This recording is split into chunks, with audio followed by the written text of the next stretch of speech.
Hi guys নমস্কাৰ। আৰু আজি মই আহি থাকোঁতে দেখিলোঁ বৰ ধুনীয়া সাংস্কৃতিক শোভাযাত্ৰা হৈ আছে। আৰু শোভাযাত্ৰাটো হৈছে আমাৰ অসম মুণ্ডা মহাসভা আৰু বাৰেৰহণীয়া সাংস্কৃতিক শোভাযাত্ৰা, যিহেতু টিপলিং চাহ বাগিচা প্ৰাথমিক গোট আৰু আহিছে, বহুত দূৰৰ পৰা আহিছে আৰু বৰ ধুনীয়া এটা সুন্দৰ পৰিৱেশত সাংস্কৃতিক শোভাযাত্ৰা হৈ আছে। গতিকে বৰ দীঘলীয়া শাৰী আৰু আগফালে গৈ আছোঁ, মই দেখাই আছোঁ।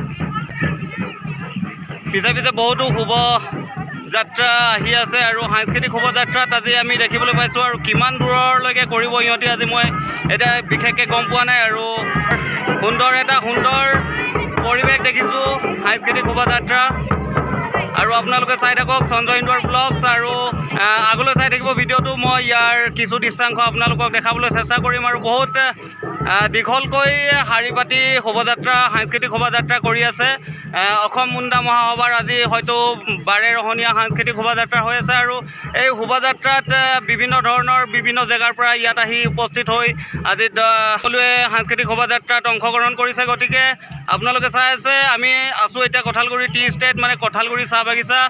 আৰু চবেই তহনি দেখা ইধাৰ বহুত ধুনীয়া একটা সাংস্কৃতিক শোভাযাত্ৰা होता है। और ये सांस्कृतिक शोभायात्रा में बहुत जगह से यहाँ है ना। और